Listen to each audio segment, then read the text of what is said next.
श्रीकृष्ण शरणं मम श्रीकृष्ण शरणं मम श्रीकृष्ण शरणं मम। हे भगवत भगवान, हे विष्णु परमात्मा, हे दादा, हे प्रभु,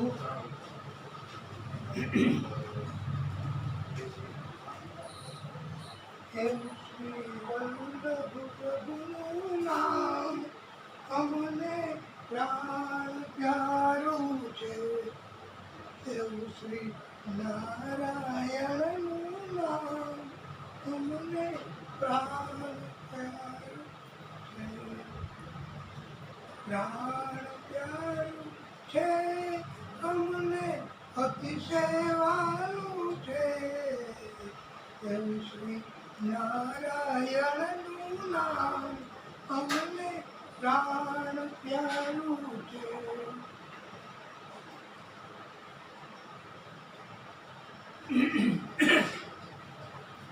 બોલીએ ભાગવત સ્વરૂપ ભગવાન કી જય। વિષ્ણુ પરમાત્મા શ્રી હરિ કી જય। આપણે ભાગવતજીની અસીમ કૃપાથી કથા પ્રારંભ કરી રહ્યા છીએ।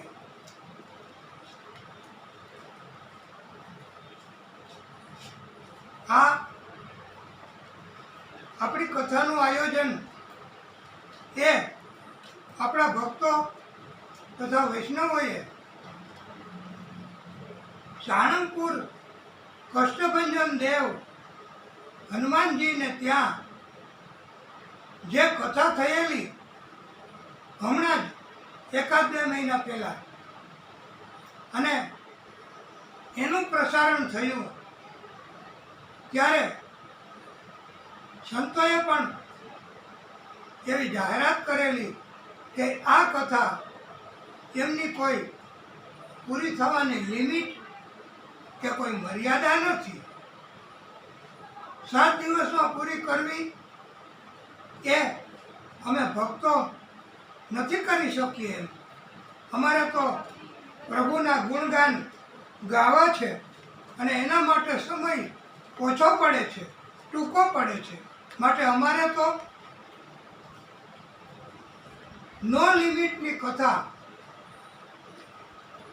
સાંભળવી છે, કરવી છે અને એનું પ્રસારણ કરવાનું છે।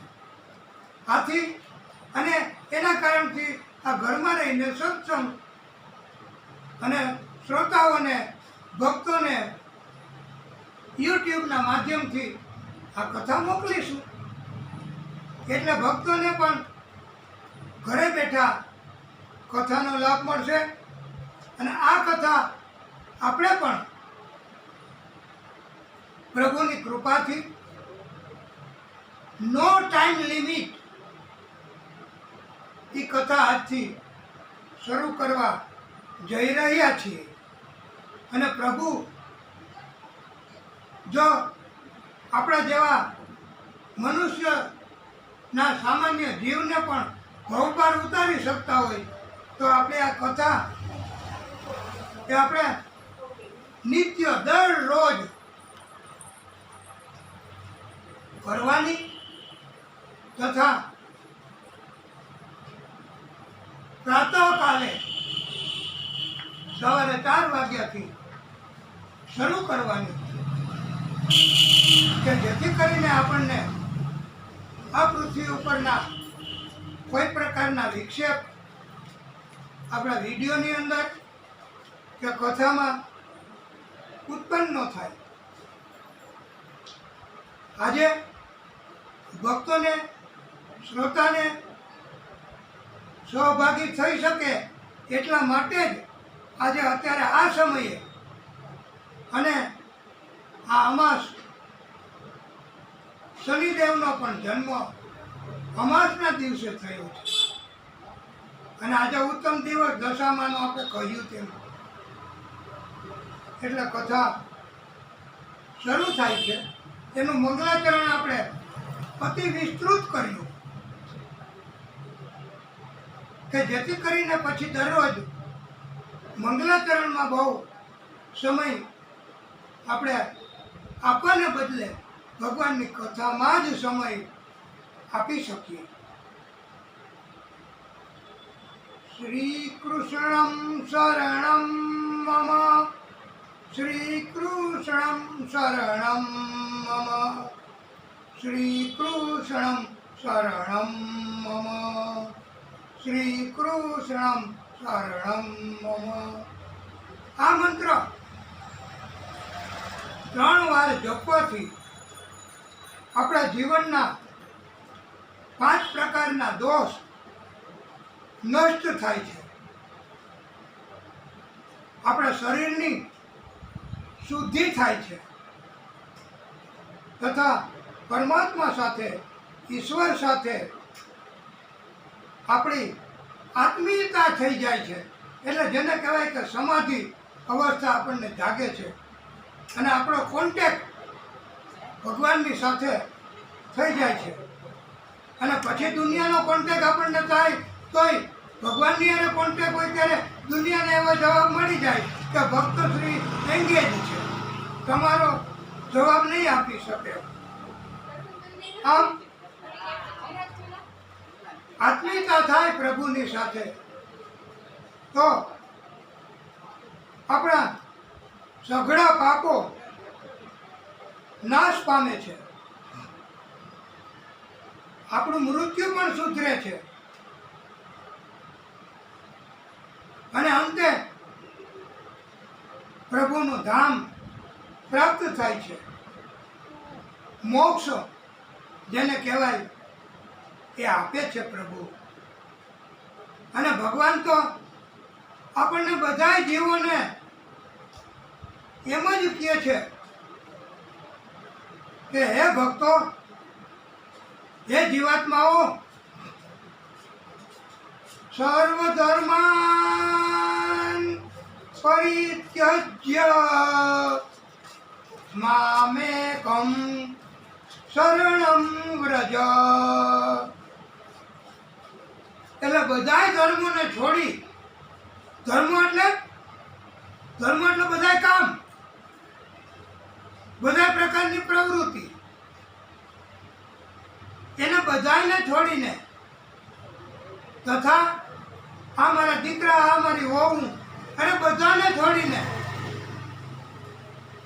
પ્રભુ એમ કહે છે કે હે ભક્ત, મારા એકના જ શરણમાં તું રહે અને આવી જા. અને શ્રીનાથજી બાબા પણ બધાને બોલાવે છે ઊંચા હાથ કરીને કે આવો, હું તમારી ઉપર કૃપા કરવા તૈયાર છું. એમ આ પ્રભુ કહે છે કે તું મારા એકના શરણમાં આવી જા. એટલે ભગવાન કહે તો પછી હું શું કરીશ? તમે મારા શરણમાં આવી જશો તો પછી હું શું કરીશ? હવે ભગવાન એનો જવાબ આપે છે કે અહમ ત્વામ સર્વ પાપેભ્યો મોક્ષ ઈષ્યામિ. એટલે હું તને બધા પાપોનો નાશ કરી અને મોક્ષ આપીશ એમ કે છે. અને પછી એમ કે છે કે મા સૂચ, એટલે શંકા નહીં કરીશ.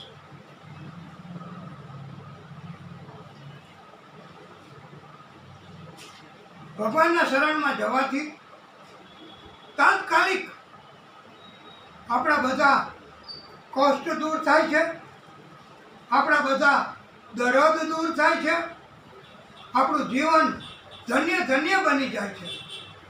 જેવી રીતે આપણે એક છોકરો નથી એ કે માં મારે તારી ભેગું રહેવું, એના પિતાને એમ કે મારે આપની ભેગું રહેવું છે.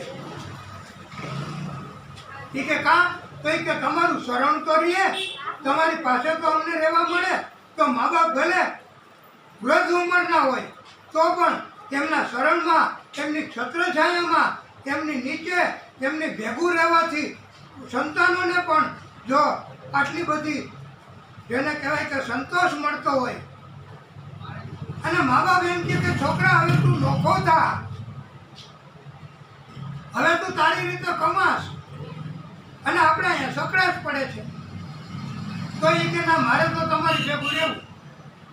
એવી રીતે જો આપણે આ દુનિયામાં જો આવો નિયમ હોય, આવો પ્રેમ હોય, તો પછી ભક્તો એને ભગવાનની સાથે તો પ્રેમ શું કામ ન હોઈ શકે?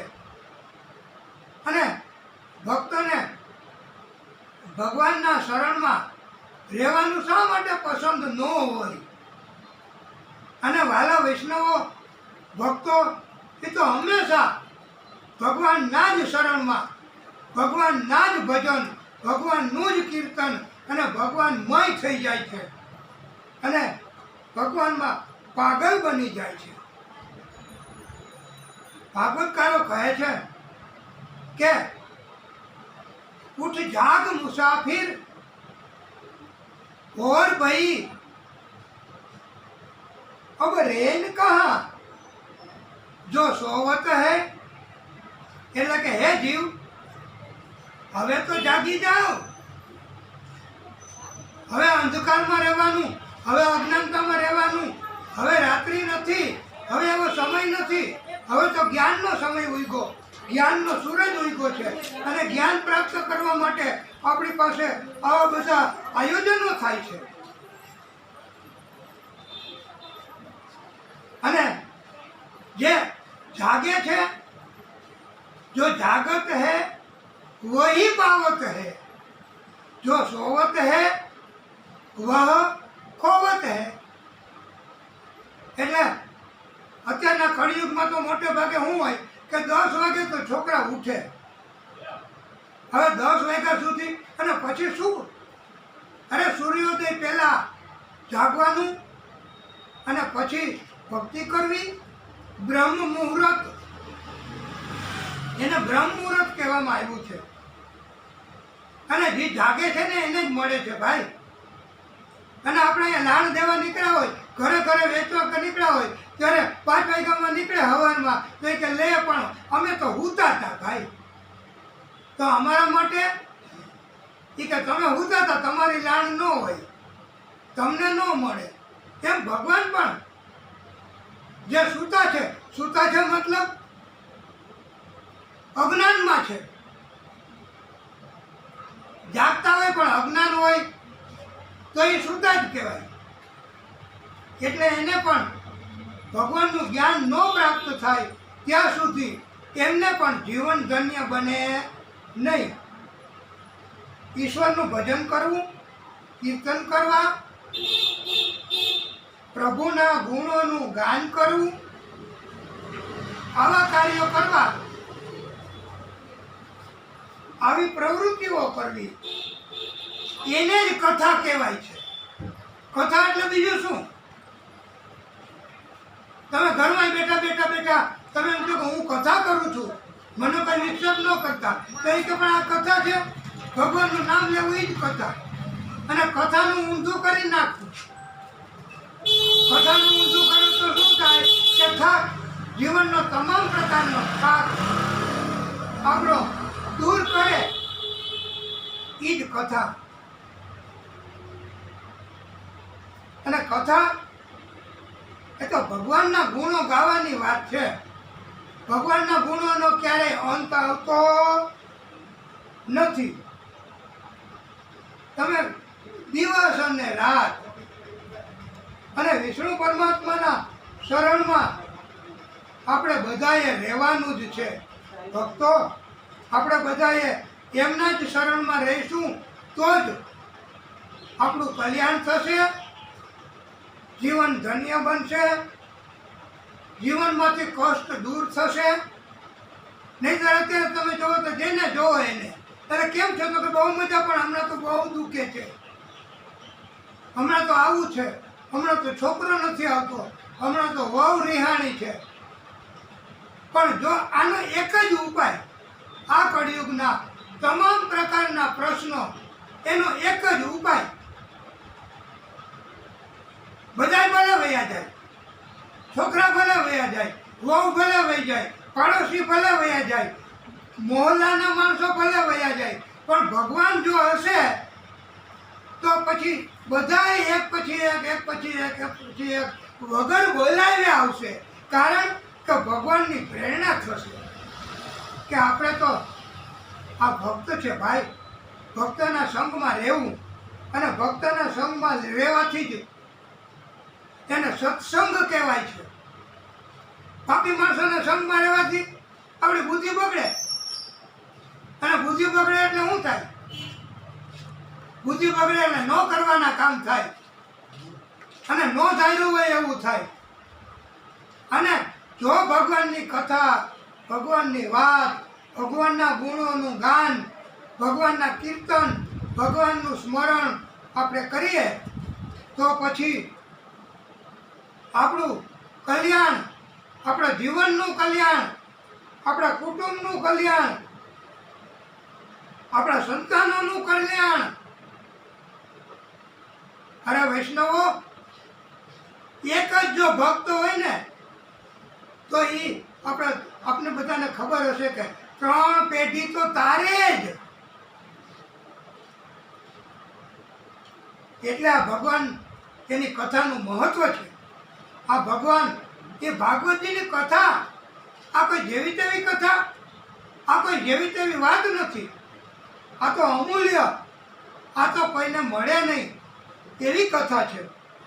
એટલે ભક્તોએ કહ્યું છે કે હંમેશા હરિના શરણમાં રહેવું. હરિ અનંત, હરિ કથા અનંતા. હરિના કોઈ ગુણોનો પાર છે? હરિના કોઈ સ્વરૂપ, હરિના કોઈ આપણે કહેવાય પ્રાગટ્ય, એમનો કોઈ પાર છે? એમના કોઈ પરચા, એમના અવતારો, એમનો કોઈ પાર નથી. અને ભક્ત તો કહે છે કે અસિત ગિરિમ સમમ સ્યાત કંજલમ સિંધુ પાત્રે સુરતરુવર શાખા લેખની પત્ર મૂર્વી લિખતી યદિ ગૃહીત્વા શારદા સર્વકાલમ તદપિ તવ ગુણાનામ ઈશ પારમ ન યાતિ. એટલે આ પ્રભુના ગુણો એ સરસ્વતી માતા પોતે દિવસ અને રાત સતત લખ્યા જ કરે, લખ્યા જ કરે, લખ્યા જ કરે. અને કલમ એ પણ કેવી? કલ્પવૃક્ષની કલમ બનાવે, અને દરિયા જેટલી સાય, તો પણ આ પ્રભુની કથા, એમના ગુણો, એમનો પાર આવતો નથી. એટલે આ 7 દિવસમાં કથા આપણે કેમ કહી શકીએ? અને આપણે ભક્તો, વૈષ્ણવો, સંતો, એમની પણ મર્યાદા આવી જાય છે કે 7 દિવસમાં કથા કેવી, તો 1 દિવસમાં, અને એમ કહેવાય છે કે ચોથા દિવસે તો ભગવાનનો જન્મ કૃષ્ણનો કરાવવો જ પડે, નકર 7 દિવસે કથા પૂરી ન થાય. અને આપણે કથા કહેવાને બદલે જો વિષયાંતર કરીએ, આપણું વિષયમાં કથા કહેવાને બદલે આપણે જો દુનિયાની વાત કરવા માંડીએ, કથા કહેવાને બદલે ટીકા કરવા માંડીએ, તો એ કથા ન થાય. કથા એ માત્ર ને માત્ર પ્રભુની જ વાત, માત્ર ને માત્ર નિર્મલ મન, શુદ્ધ હૃદય, એનાથી જ કથા થઈ શકે. અને એ જ કથાનો અર્થ છે. અને એટલે આપણા ભક્તો, આપણા શ્રોતાઓ, આપણા વૈષ્ણવો, એમણે આ વખતે તો એવો અનુગ્રહ કર્યો છે કે આપણે સાળંગપુરમાં તો કથા કરી હતી, નો ટાઈમ લિમિટ, 7 દિવસમાં નહીં પૂરી કરીએ, અને માત્ર ને માત્ર કથા જ કરીશું. માત્ર ને માત્ર ભગવાનની જ વાત કરીશું. અને તો પણ કંઈ 7 દિવસમાં કથા પૂરી થાય નહીં. એટલે આપણે આ ભક્તોના એવા સંકલ્પ આયોજકો આપણે પોતાના એમને પણ એવો સંકલ્પ કર્યો છે આજે અને પૂજા કરાવી છે કે આ કથા એ આપણે 7 દિવસમાં પૂરી નથી કરવી. એનું ચિંતન નથી કરવું, એનું આપણે ટેન્શન નથી રાખવું. આપણું કામ તો એટલું જ, શ્રોતાઓનું કામ સાંભળ્યા કરવાનું. તો શ્રોતાની અંદર પણ ભગવાન પધારે. વક્તાશ્રીનું કામ બોલ્યા કરવાનું. અલબત્ત આપણે બધા કળયુગના જીવ છીએ. શ્રોતાઓ, અમે વક્તાશ્રીઓ, અમને પણ થકાન તો લાગે જ. તો આપણે કલાક, અડધી કલાક પછી વિરામ કરીશું, પણ કથા ચાલુ રાખશું દરરોજ નિત્ય. અને એને જ આ મહામૂલો સત્સંગ કહેવામાં આવ્યો છે. અને આપણે આ વિસ્તારના વૈષ્ણવો ભક્તો શાંતિથી એવા સુંદર મજાના શ્રોતા કે જેમ પરીક્ષિતજીએ કથા નથી સાંભળી. એક જ ચિત્તે સુખદેવ પ્રભુએ પૂછ્યું હતું કે હે રાજા, તમારે કંઈ પાણી લેવું, તમારે કંઈ ખોરાક લેવો, તમારે વિરામ કરવો છે? તો પરીક્ષિતજીએ કીધું કે પ્રભુ, મારે ભગવાનની કથા જ સાંભળવી છે. અને ભગવાનની કથા સાંભળવાથી મને કંઈ થાક લાગતો નથી. મારે જલનો પણ, તમારે ખોરાકની એ પણ, એ તો બધું દેહનો ખોરાક છે ભાઈ. વૈષ્ણવો, શ્રોતાઓ, ભક્તો, એ તો આપણે શરીરને ટકાવી રાખવા. લાવો, મારે તો ભોજન જોઈએ. લાવો, મારે તો જમવામાં સુંદર મજાનું સ્વાદવાળું જોઈએ. અને મારે આવું નથી જોતું ભાઈ, મને સુંદર મજાનું ભોજન આપો. તો આ ભોજન એ તો માત્ર ને માત્ર શરીરનો ખોરાક છે બાપા. એ તો માત્ર ને માત્ર આ શરીરને ટકાવી રાખવા પૂરતું છે. પણ જ્યારે આત્માનો સંબંધ ભગવાનની સાથે થઈ જાય તો આત્માનો ખોરાક શું? આત્મા કેનાથી બળવાન બને? તો આત્માનો ખોરાક એ માત્ર ને માત્ર ભગવાનનું ગુણગાન ગાવું, ભગવાનનું કીર્તન કરવું, ભગવાનનું કીર્તન સાંભળવું, સત્સંગ કરવો. મોંઘામાં મોંઘું પાપ, મોટામાં મોટું પાપ કયું? કે 2 જણા ભેગા થાય, હાલો ને તમે તો કીધું ને દેખાડા નથી. હું ઓલા ભાઈ કરે છે, ઓલા બેનને કેમ થયું, હવે એને મટી ગયું? એમ આવી બધી ટીકા, આવી બધી વાતો દુનિયાની કરવાય, એને કથા નથી કહેવામાં આવતી. અને આવું કરવાથી, બીજાની વાત કરવાથી, બીજાની વાત કરવી પણ કોની? ભગવાનની. એનું નામ પરીક્ષિત જેવા શ્રોતા કહેવાય. અને આવા શ્રોતાઓ મળે તો વક્તાશ્રીના ધન્ય ભાગ્ય કહેવાય કે તો જ વક્તાશ્રીને કથા કરવામાં ઉત્સાહ જાગે. અને કથા કરવામાં વક્તાશ્રીને પણ અંદરથી જ વાણી નીકળવા માંડે.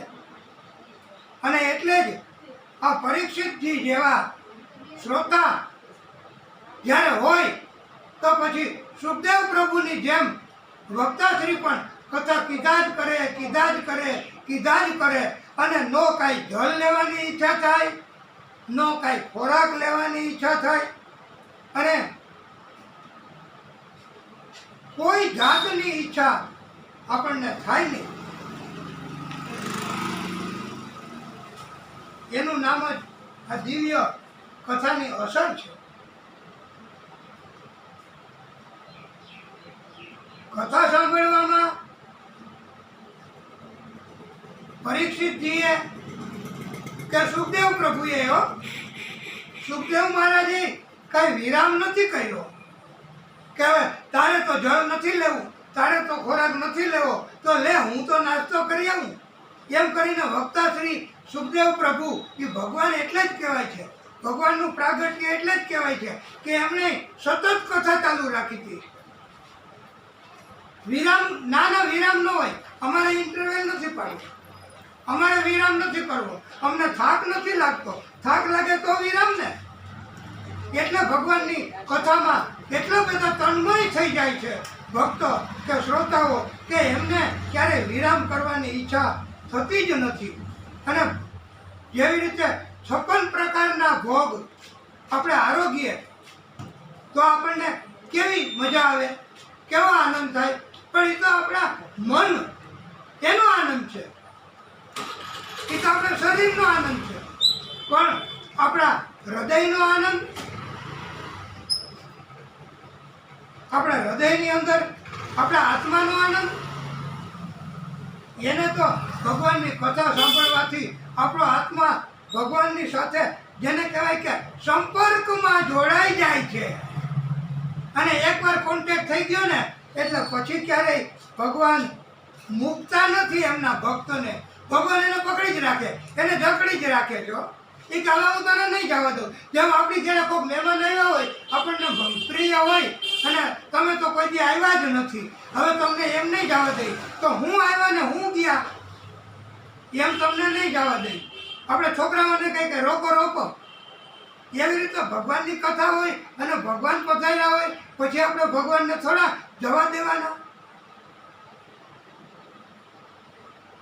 અને એટલે જ આપણે ભગવાનના ગુણગાન ગાવા, એટલે પ્રભુ એ આપણી સાથે અને આપણી પાસે જ રહે છે. અને શ્રોતા એમને ચોક્કસ સ્થાન, એટલે એમને વારે વારે કોઈ જગ્યાએ ઉઠી અને વયું જવું નહીં કે વારે વારે કે પછી ઉઠીને વયા જાય તો પછી બીજા કોઈ ત્યાં બેસે તો એ પહેલાં મારી જગ્યા હતી, તો કથામાં વિક્ષેપ થાય. માટે એક જ જગ્યાએ બેઠા તો ત્યાં કથા શ્રવણ કરવી.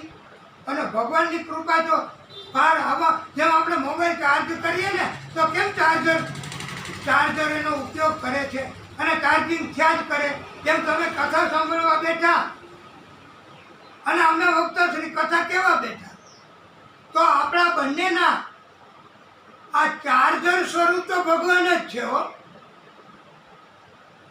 એ આપણને ચાર્જ કર્યા જ કરે.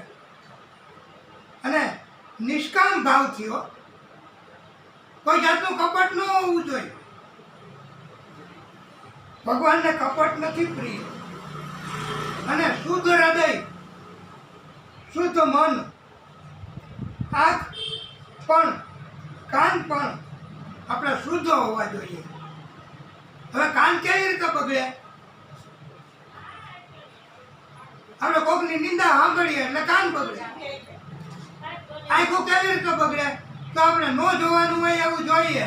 ભગવાનના દર્શન કરવા જાય તો ન્યાય આપણે વાતું કરીએ કે ઓલા બેને જોવો કેવું પહેર્યું છે, કાલે તો એમને ઓલું પહેર્યું હતું, આજે આવું પહેર્યું. તો આ તમે દર્શન કરવા, પ્રભુના દર્શન કરવા ગયા તો ભગવાનના દર્શનનો પુણ્ય તમને મળે નહીં.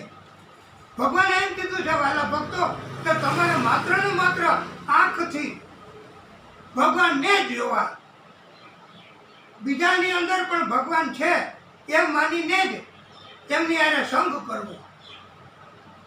અને જ્યારે સંગ થાય બે વૈષ્ણવનો તો ત્રીજા કોઈની નહીં, ભગવાનની જ વાત કરવી. અને એટલે તો નથી કહેતા કે વાતું કરો તો મારા રામની રે, બીજી વાતું ના હોય જો. આવું એટલા માટે જ કીધું છે. અને એટલા માટે જ કે ભગવાન એ જ સત્ય છે, બાકી બધુંય આ ઝાંઝવાના જળ જેવું છે. અને ત્યારે જ એમ કહેવામાં આવ્યું છે કે આ ભાગવતજીની કથા, એનું મહત્વ, અને આપણે તો બહુ વિસ્તારથી કહેવાનું છે. અને આપણે નો લિમિટની કથા ચાલુ કરી છે, એટલે આપણે ઘડિયાળમાં જોવાનું જ નથી. અને આજે જ આપણે ભક્તોને, શ્રોતાઓને આ ઉત્તમ દિવ્ય લાભ આપવાનું એટલા માટે પસંદ કર્યું છે કે અત્યારે લાભ લઈ શકે, પછી આવતીકાલથી બ્રહ્મ મુહૂર્તમાં કથા થશે ત્યારે કોઈને આમાં પધારવાની જરૂર નહીં, એમને આપણે મોબાઈલથી કથા મોકલશું અને બધા મોબાઈલથી કથા જોશે અને જ્ઞાન પ્રાપ્ત કરશે. આ ભાગવતજીની કથાથી તો આપણને જ્ઞાન મળે છે ભક્તો.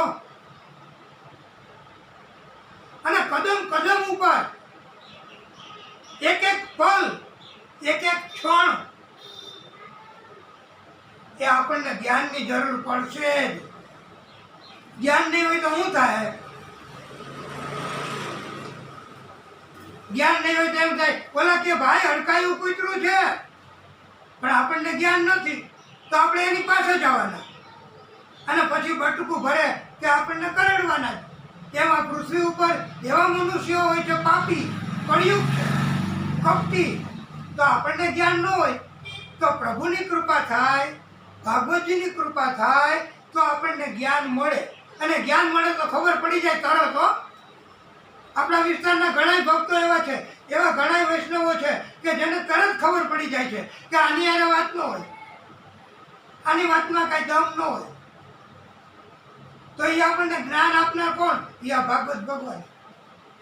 અને આપણે હડકાયું ન હોય તોય કૂતરું બેઠું છે એવી આપણને ખબર પડી જાય તો આપણે તરત શું કરશું કે આપણે એક બાજુથી ચાલશું કે જેથી કરીને આપણને હાનિ થતી બચે. આ જ્ઞાનનું મહત્વ છે વૈષ્ણવો. આ જ્ઞાનનું મહાન એવો આ ભાગવત એ ભંડાર છે. અમર્યાદિત જ્ઞાન આ ભાગવતજીમાં છે, પણ આપણે જેટલી કૃપા થાય એટલું લેવું. અને એક ભક્તો અંધારામાં હતા, હવે એમને તરત જ રાડો પાડવા માંડ્યા. એમના છોકરાને બોલાવે, પાડોશીને બોલાવે, એ ગોવિંદ, એ કાના, એ કે હાલ તો ખરો, એમ જોતો ખરા, અહીંયા સરપ છે, મને તો બીક લાગે છે. પણ ત્યાં તો એ ગોવિંદ આવી અને ટોર્ચ બત્તી ફેંકશે અને અંજવાળું કરશે. અંજવાળું એટલે જ્ઞાન, અને આપણને જ્ઞાન કરાવશે કે આ તમે જેનાથી બી ગયા, તમને દોરડું દેખાણું હતું, એ સરપ હતો, તમને એવું લાગ્યું, એનું કારણ તમારામાં અજ્ઞાન. અજ્ઞાન રૂપ અંધકાર, એમાંથી જ્ઞાન સ્વરૂપ પ્રકાશ આપનાર જ આ પ્રભુ છે, આ ભાગવતજી છે. એટલે આપણને દિવ્ય જ્ઞાન થઈ જાય. કથા ક્યારેક સાંભળી હોય તો આપણને જ્ઞાન પ્રાપ્ત થઈ જાય. એટલે આપણને જ્યાં ભય હોય તો ભય ન લાગે. એ જ પ્રભુની કૃપા. અને તમે નિડરતાથી આવેલા જાઓ. મારે તો એનો આધાર, એના સિવાય મારે બીજા કોઈનો આધાર નથી. તો તમને કોઈ પ્રકારના રોગ નહીં સતાવે, કોઈ પ્રકારના દુશ્મન નહીં સતાવે, કોઈ પ્રકારના કૂતરા હડકાયા થયા હોય કે એવા માણસો ઝઘડા તકરાર કરે એવા હશે તો તમને નહીં કાંઈ હેરાન કરે. કારણ કે તમારી ઉપર ભગવાનની કૃપા. અને ભાગવતજીની કથામાં જે આવશે આગળ કે કાલી નાગને ભગવાને પોતાના ચરણનો સ્પર્શ કરાવ્યો હતો ને, એટલે કાલી નાગને પછી કોઈ એને મારી શકતું નહીં. એટલે ભાગવતજીની કથા અને જ્ઞાનનો ભંડાર. પણ જ્ઞાન આપણામાં ક્યાંથી આવે ભક્તો? આપણે જ્ઞાન આવવાનો રસ્તો તો બંધ કરી દીધો છે.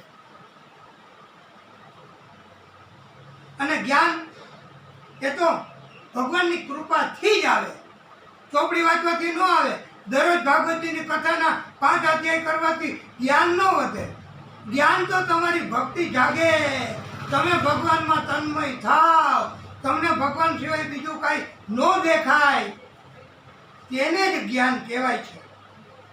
અને આ ગંગાજીમાં તમે સ્નાન કરવા જાઓ તો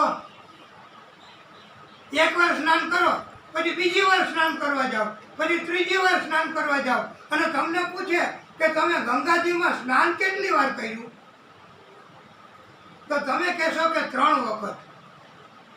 તો ના, ગંગાજીમાં તમે સ્નાન નથી કર્યું, એ જગ્યામાં તમે સ્નાન કર્યું, એ જગ્યાનો પાણીનો પ્રવાહ તો બદલતો જ રહ્યો, પાણીનો પ્રવાહ તો બદલા જ કરે છે એ જગ્યાએ જ, પણ ગંગાજી સતત વહેવા કરે છે અને એનો પ્રવાહ દરરોજ સતત નવો નવો જ રહે છે.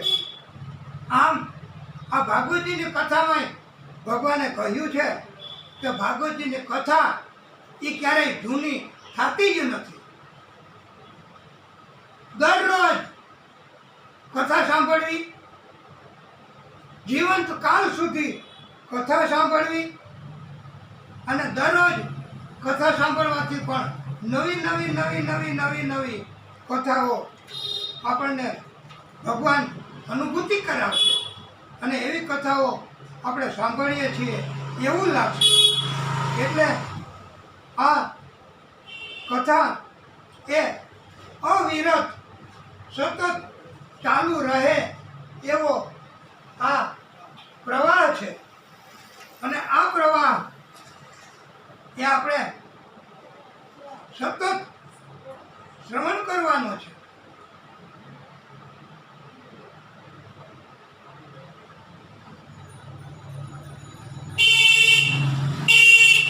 આપણે દુકાનનું ધ્યાન તો બધાય રાખે, ચોખ્ખાઈ રાખે, સાફસૂફ કરે, ગંદા માણસો ન આવી જાય. મકાનનું ધ્યાન એ બધાય રાખે, સાફસૂફ કરે, ગંદા માણસો આવી ન જાય. તો ભક્તો વૈષ્ણવો જેમ આપણે દુકાન અને મકાનનું ધ્યાન રાખીએ છીએ એમ જ આપણે પહેલો અક્ષર કાઢીને આપણા કાનનું ધ્યાન રાખવાનું કે આપણા કાનમાં કોઈ આવીને આપણી કાનમાં નિંદા ન કરી જાય, કોઈ આવીને આપણા કાનને દૂષિત ન કરી જાય અને શુદ્ધ ભગવાનની કીર્તન કે કથા સાંભળવા મળે એવી રીતે જ આપણે કાનને ટેવ પાડવી. એવી રીતે જ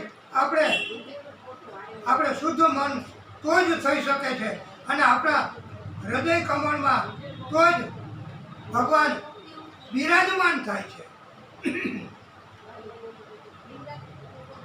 અને શુદ્ધ મન જેનું હોય એને જ ભગવાન પ્રવેશ કરે છે, એના કાનમાં, એના મારફત, એના દિમાગમાં, એના હૃદયમાં ભગવાન તો જ બિરાજમાન થાય છે. અને શનિદેવ આજે અમાસ, અને શનિદેવનો જન્મ પણ અમાસને દિવસે થયો છે, પણ શનિદેવે કીધું કે મારો જન્મ દિવસ તમારે દર મહિને મનાવવો. એટલે આજે અમાસ, આજે આપણે શનિદેવનો પણ જન્મ દિવસ મનાવાઈ જાય, ભગવાનની પણ કૃપા થઈ જાય. અને દશામાનું વ્રત એનાથી પણ આપણી ઉપર કૃપા રહે. અને શનિદેવે પણ આ ભગવાનની ભક્તિ કરી છે. કૃષ્ણ ભગવાનની ભક્તિ બહુ કરી અને એની ભક્તિથી પ્રસન્ન થઈ અને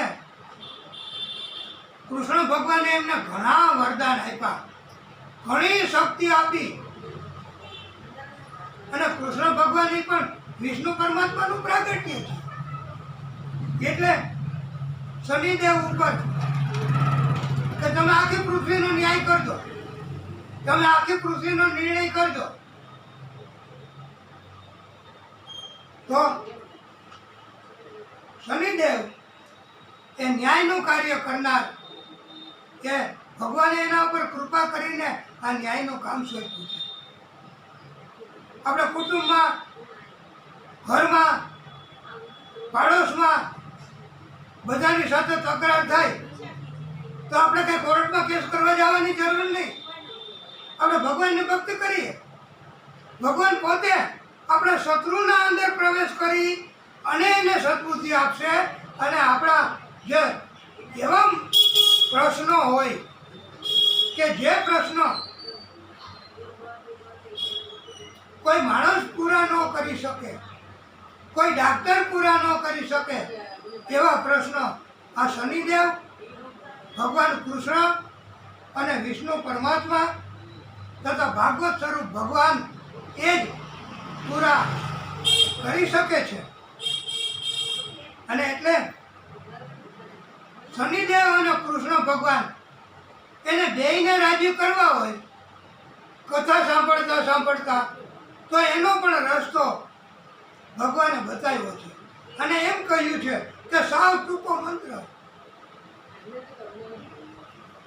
ઓમ કૃષ્ણાય નમઃ, ઓમ કૃષ્ણાય નમઃ. આ મંત્રથી શનિદેવ અને ભગવાન કૃષ્ણ એટલે વિષ્ણુ પરમાત્મા અને આ ભાગવત ભગવાન એ આપણી ઉપર રાજી થાય છે. સંતો બ્રાહ્મણો પ્રસન્ન થાય છે. અને એ પણ જ્યારે પ્રસન્ન થાય ત્યારે એવા જ આશીર્વાદ આપે છે. એમ નથી કહેતા કે તમારી ઘરે લક્ષ્મી પધારે, તમારી ઘરે સામ્રાજ્ય થઈ જાય, તમને સત્તા મળે, એવું નથી કહેતા. પણ સંતો પધારે તો શું કહે કે તમસો માં જ્યોતિર્ગમય, એટલે તમારી અંદર દિવ્ય જ્ઞાન, એની જ્યોતિ દિવ્ય જ્ઞાન તમારી અંદર પ્રાપ્ત થાય. એ જ હાચા આશીર્વાદ કહેવાય છે ભક્તો, એ જ હાચા આશીર્વાદ કહેવાય છે વૈષ્ણવો. બાકી તો આપણે એમ થાય કે આ છોકરાની ઘરે ક્યારે સંતાન થશે, તમે આશીર્વાદ આપો. તો આવું આપણે માંગવાનું નથી, એ તો પ્રભુની કૃપા. પણ દિવ્ય જ્ઞાન આપણા હૃદયમાં, અને દિવ્ય જ્ઞાન એટલે શું? દિવ્ય જ્ઞાન એટલે જ પ્રભુ પોતે, પ્રભુની જ્યોત, એ જ દિવ્ય જ્ઞાન છે. અને પછી ક્યારેય એ ભક્તને કોઈની આવશ્યકતા, કોઈની જરૂર રહેતી નથી. એ ભગવાન જ ભક્તોના કામ કરી આવે છે ભાઈ. ભગવાન જ પોતે પ્રેરણા કરનાર છે. અને આપણા શત્રુ નહીં, ભગવાન જ પ્રેરણા કરે છે. અને ભાગવતજીની કથામાં આપણે આગળ કહેવાના છીએ કે ભાગવતજીની કથા સાંભળવાથી ઇન્સ્ટન્ટ તાત્કાલિક લાભ કયો? તો ભાગવતજીની કથા સાંભળવાથી શત્રુઓ સામે આવવાની હિંમત નથી કરતા. આપણું મન, આપણું હૃદય શુદ્ધ થાય છે. અને આપણા તમામ પ્રકારના પાપ એ પળવારમાં નષ્ટ પામે છે.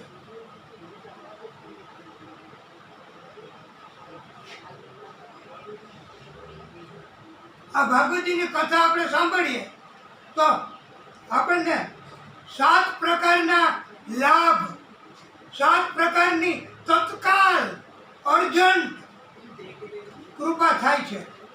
એમાં પહેલી વહેલી કૃપા કે આપણી પીડા, આપણા સંકટો, આપણા રોગ એનો નાશ કરી નાખે છે આ ભગવાન.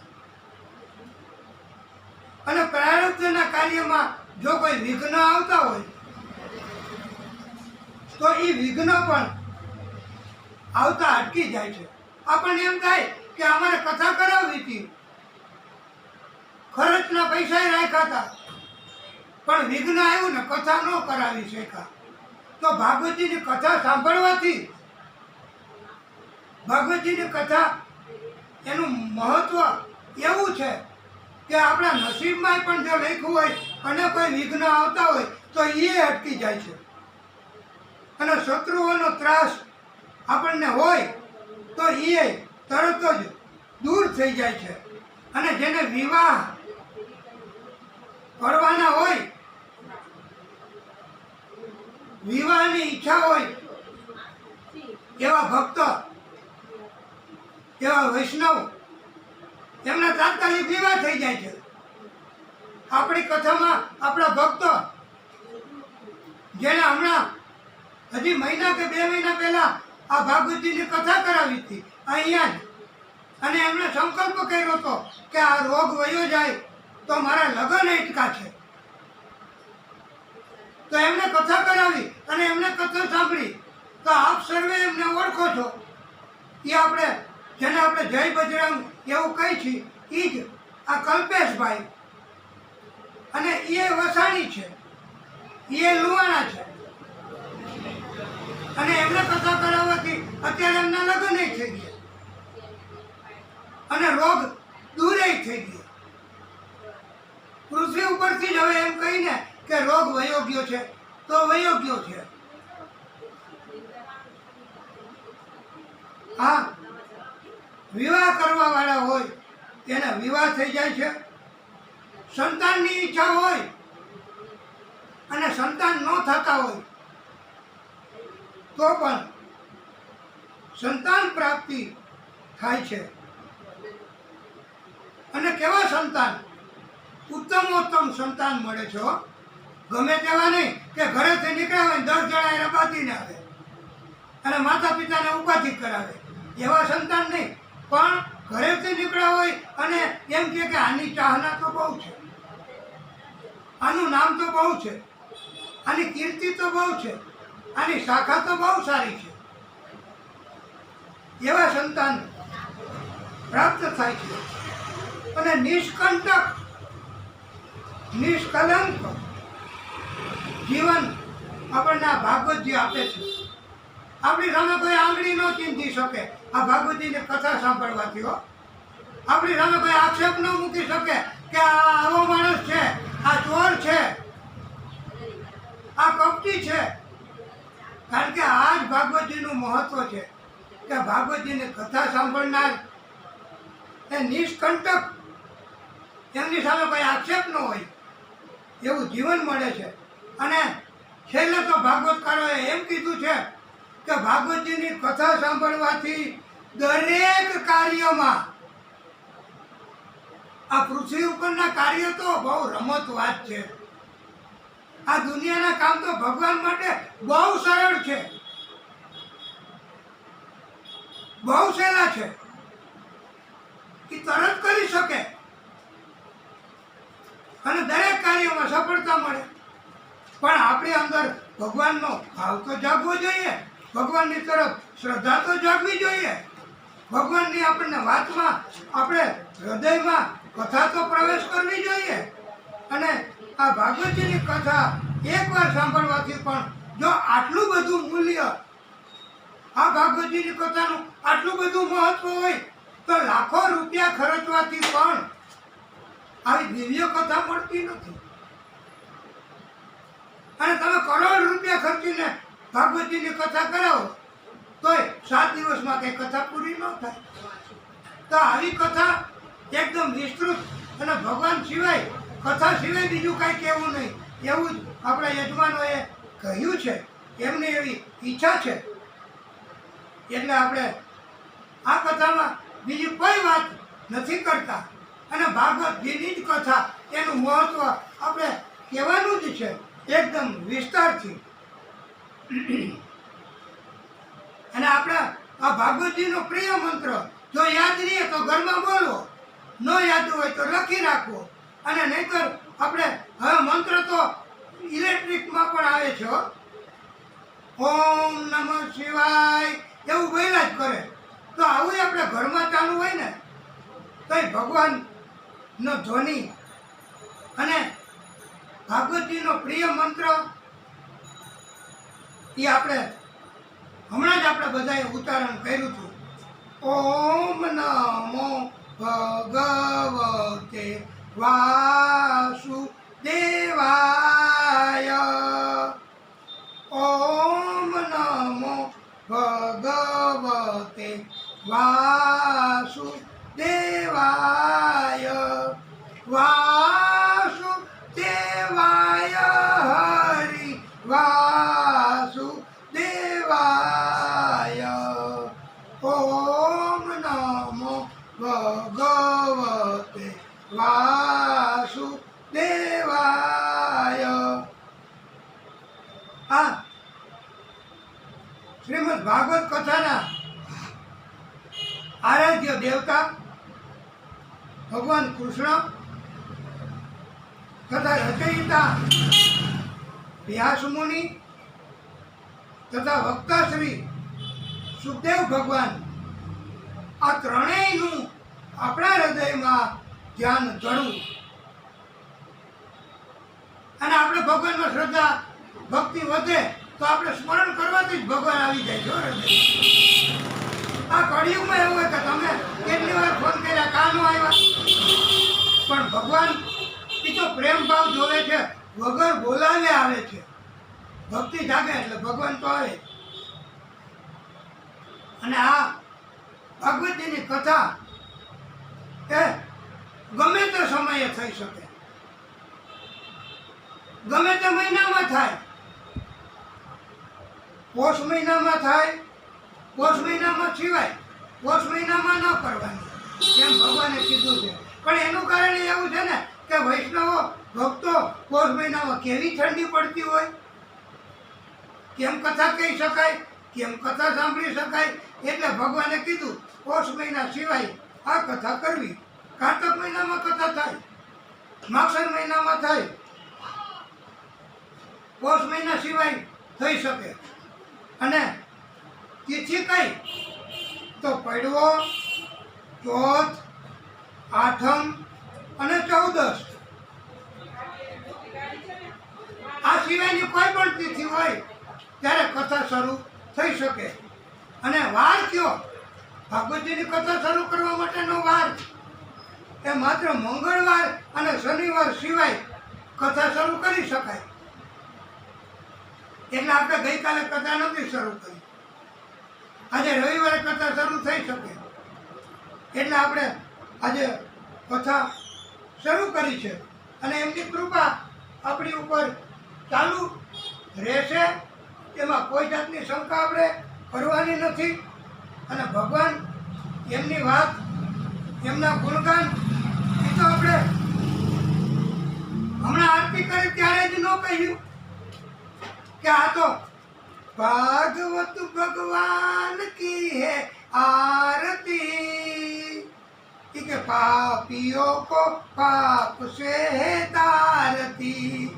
અને આ કથા કેવી છે ભાગવતજીની કે ये पावन पुनीत शांति गीत, ये सुख करनी, ये दुख हरनी, અને પાપો को मिटाने वाला, हरिदर्श कराने वाला.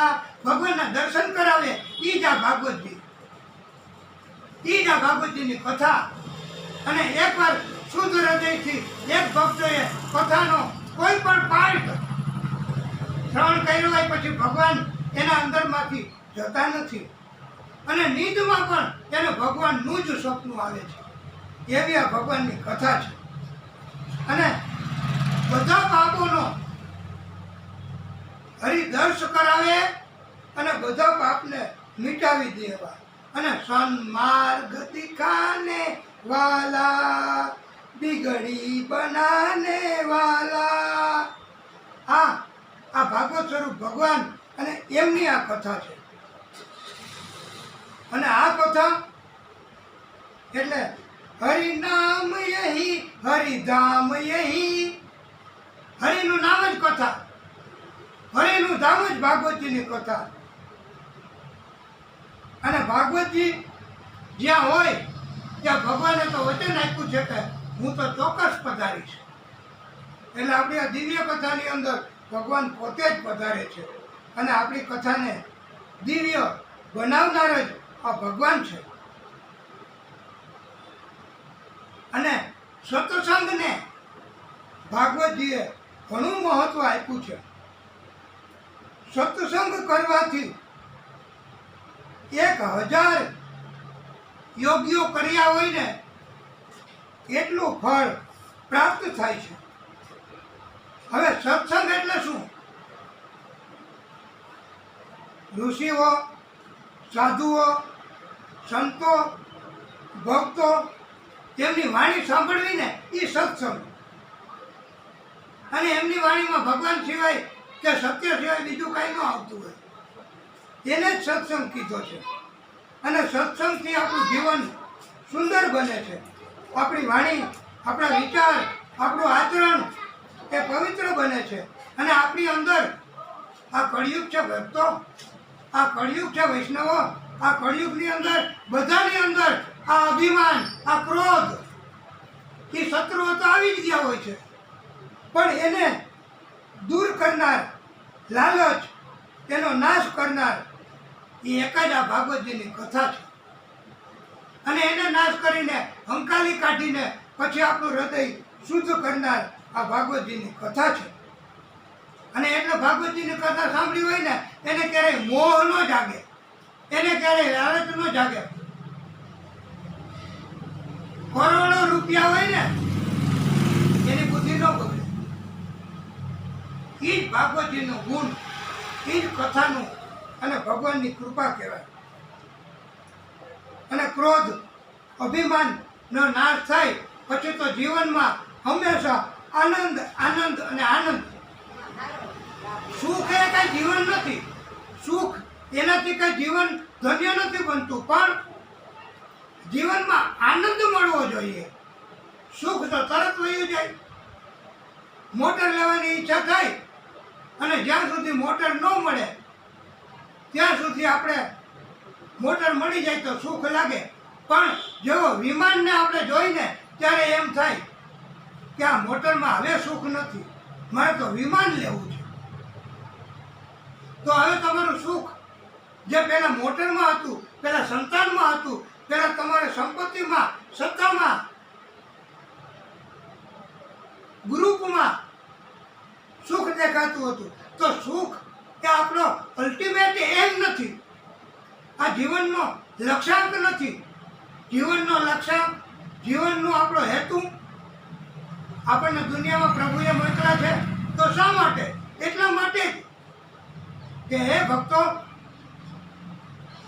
આપણે ભગવાનની કથા, ભગવાનના સત્સંગ અને ભગવાનના ગુણગાન સાંભળવા અને બીજાને કહેવા, અને તો આપણું જીવન ધન્ય બને, અને તો આપણને જીવનમાં આનંદ, આનંદ અને આનંદ જ મળે. અને આનંદ ઈ જ, આનંદ એટલે શું? એ કે આજ તો બહુ આનંદ થયો હતો, કે ખા, એ કે સરસ મજાનું ઊંધિયાનું શાક ખાધું, પણ એનાથી આનંદ ન હોય ભક્તો.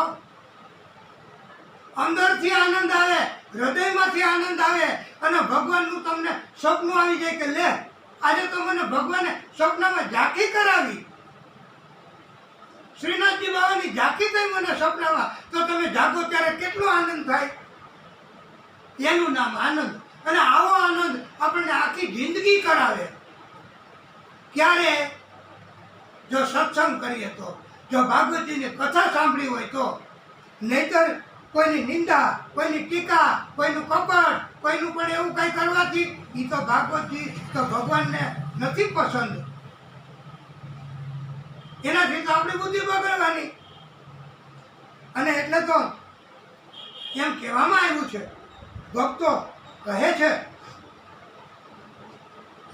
સંતો કહે છે,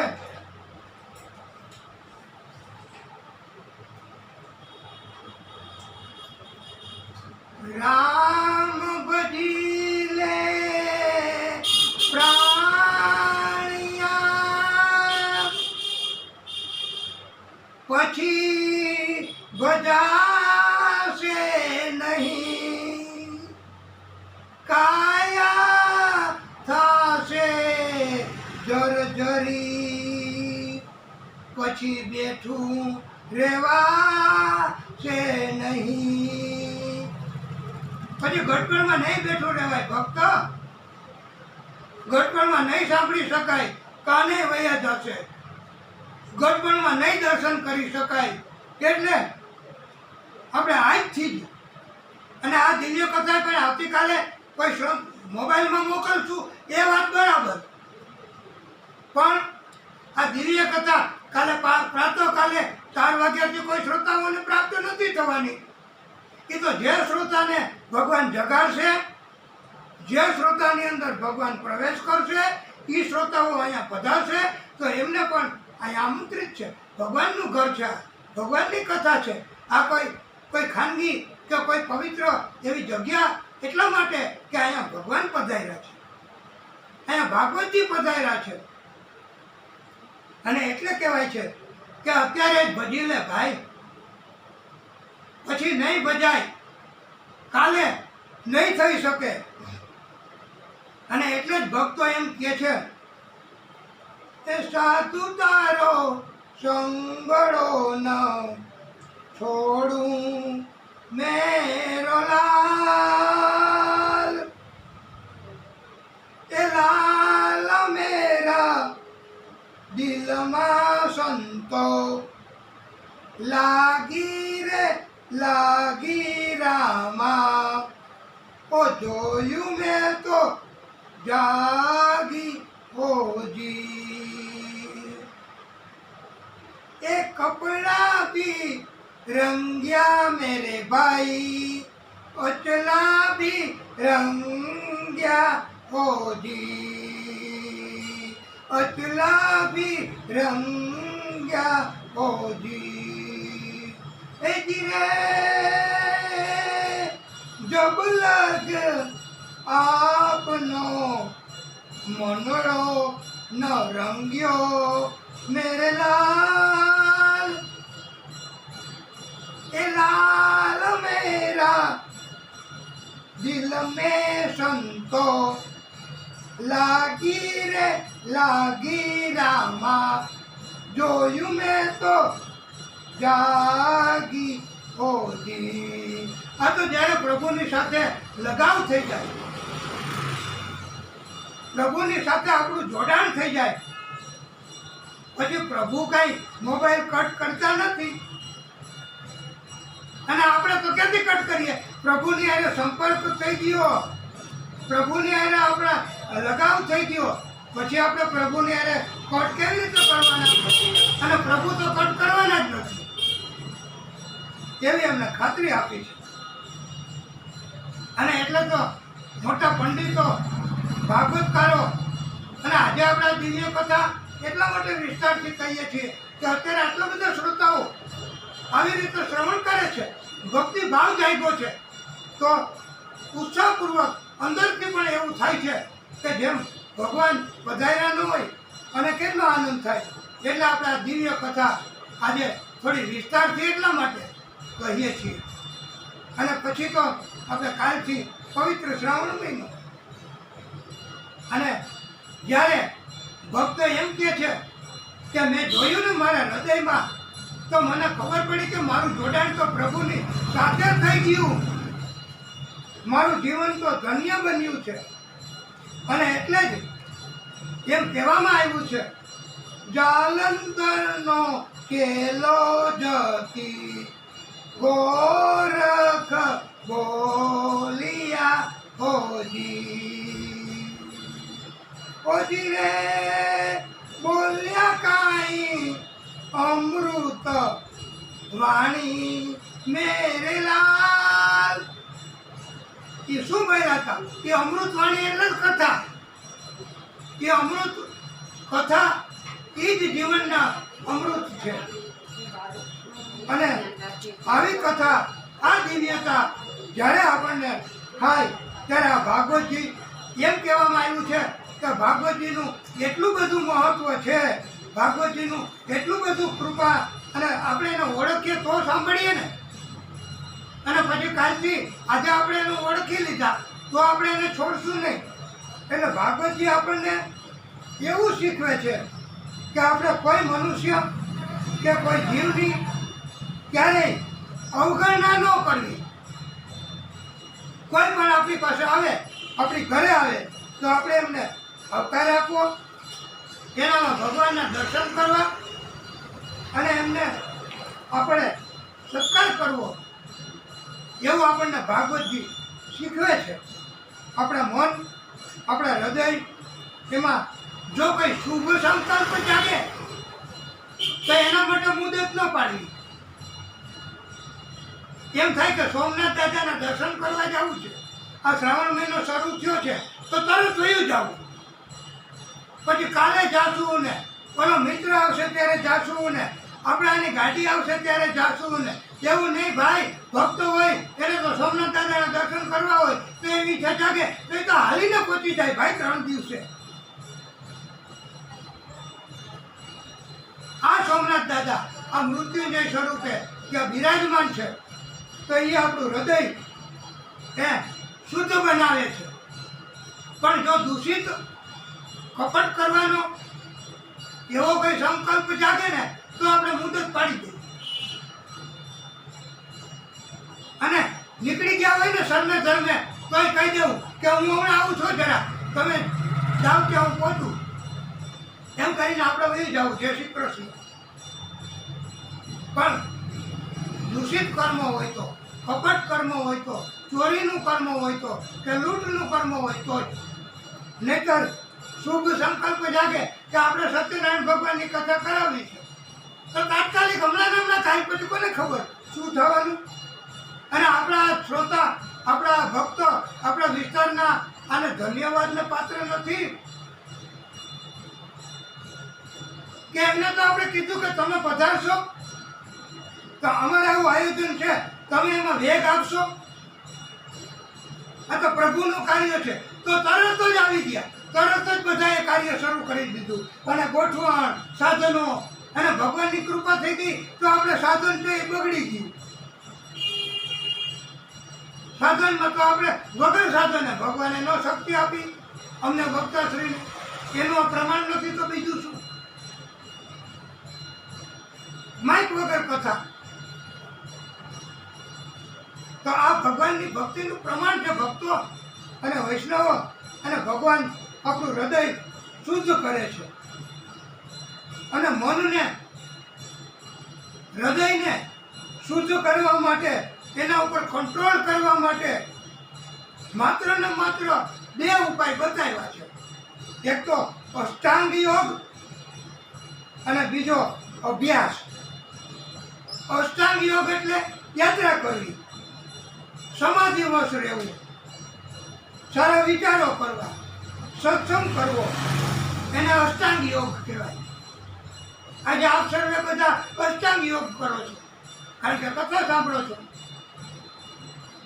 અને અભ્યાસ, અભ્યાસ એટલે વધારેમાં વધારે જ્ઞાન પ્રાપ્ત કરવું.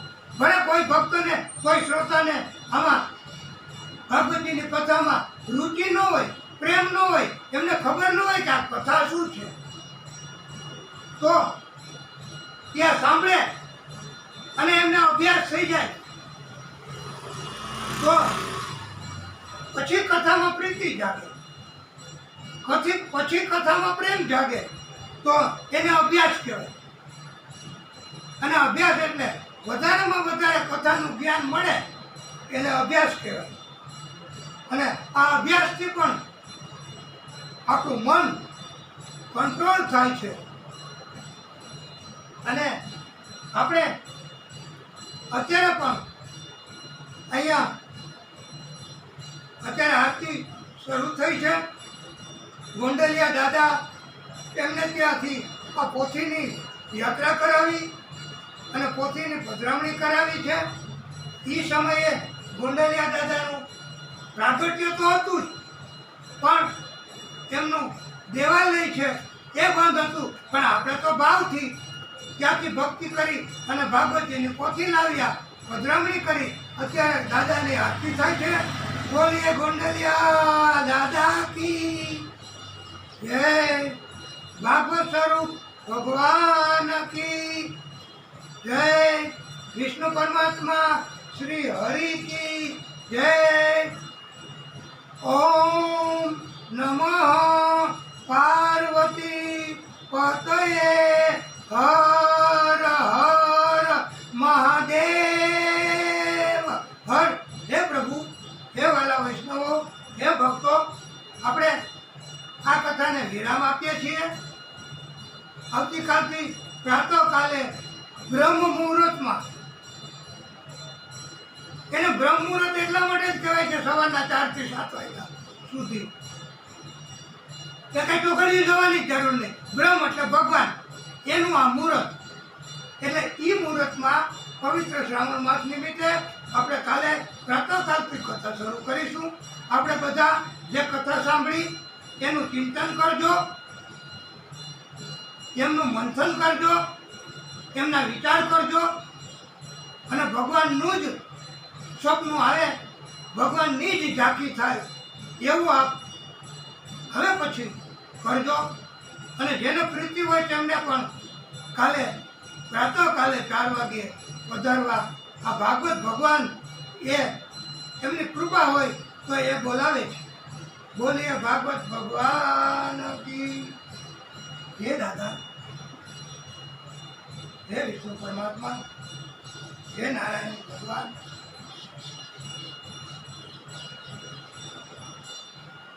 ઓમ